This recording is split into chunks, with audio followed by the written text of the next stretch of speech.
Muraho neza nshuti nk'amaguru, amahoro y'Imana nadusakareho. Tubashimiye kuba mwarahisemo neza muhitamo uyu muyoboro dusangiye witwa Inkomarume. Uyu ni umwanya mwiza wo gusogongera ku mateka y'u Rwanda binyuze mu ngeri zitandukanye z'ubuvanganzo, ubwiru, ubucurabwenge, insigamigani, ibisigo, ibyegeranyo ndetse n'ibitekerezo. Njye ubibategurira kandi nkanabibagezaho ndi Inkomarume yanyu.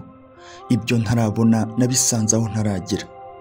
Uyu munsi twabateguriye amateka ashingiye ku igitero cyo mu Bushubi kwa Nsoro. Rwabugiri yaje kugaba igitero mu Bushubi, ubu ni muri Tanzania. Atezayo imitwe 5 y'ingabo ariyo Uruyange, Nyaruguru, Abarasa, Abahirika n'Inyange. Umugaba w'icyo gitero yari Seruzamba rwa Kinani cya Biraboneye wo mu Baryinyonza. Impamvu yatumye Rwabugiri ahateza si ukugira ngo ahigarurire, ahubwo yatabaraga umwami waho mushya wari wamutabaje. Umwami waho Kibogora yagiye gupfa, araga ingoma umwana we Nsoro, ariko hari undi mwana wa Kibogora witwa Rwabigimba agashaka kurwanya mwene se Nsoro ngo amukure ku ngoma yabo, kandi yari afite amaboko ashoboye kumugeza kuri iyo ntego. Nsoro abonye ko atamurwanya ngo amushobore, yitabaza Rwabugiri. Nicyo cyateye Rwabugiri gutera i Bushubi.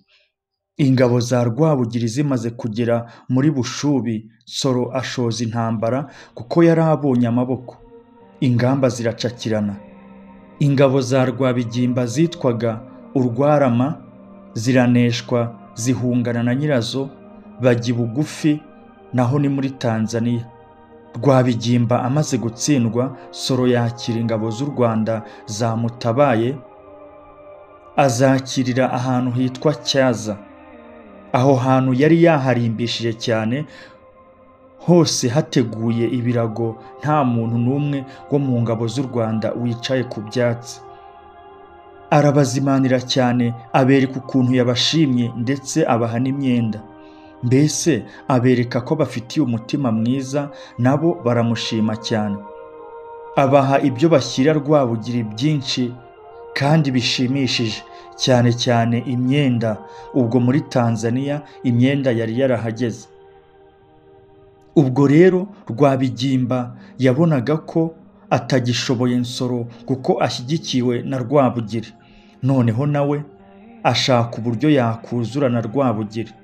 Amutumaho abaho b'ibikomangoma nka we bageze ku 8, amwoherereza n'amaturo menshi. Abo bantu bamusanga mu rugo rw'Isakara mu Gisaka cy'Uburasa. Batura amaturo bahawe, bavuga n'ubutumwa. Abo bose Rwabugiri arabica, ariko bararenganye. Rwabigimba amaze kumenya ibyo Rwabugiri yamukoreye, asanga amuhakaniye umubano, yigira inama yo kuzatera mu Bushubi.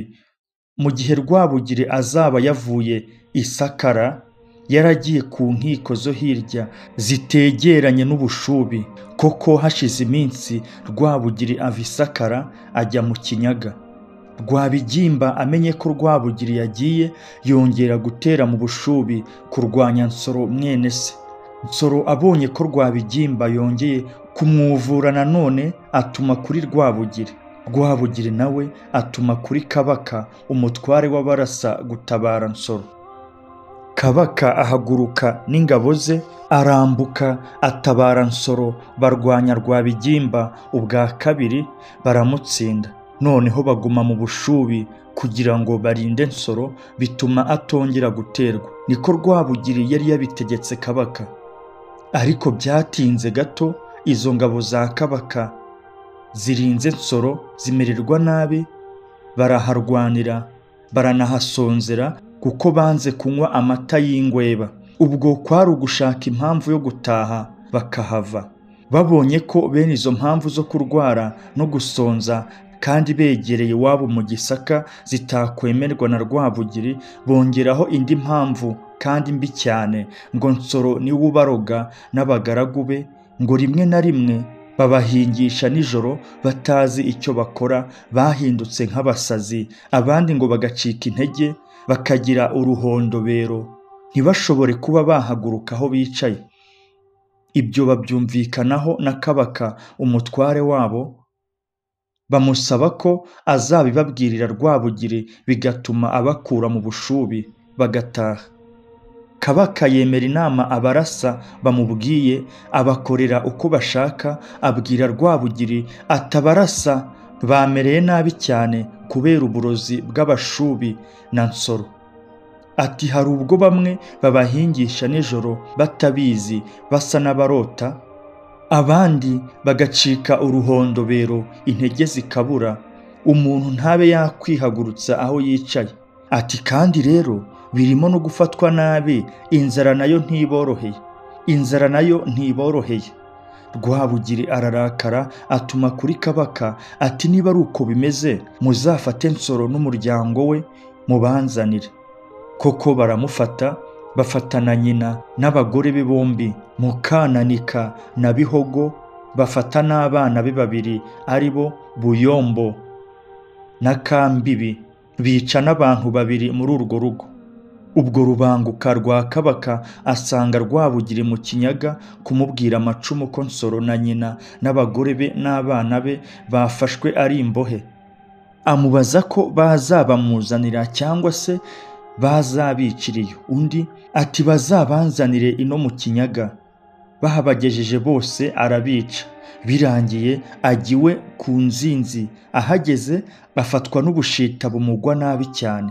Ahakiriye umusizi witwa Munyangango ahimba igisigo cyitwa Umunsi mbarirwa inkuru.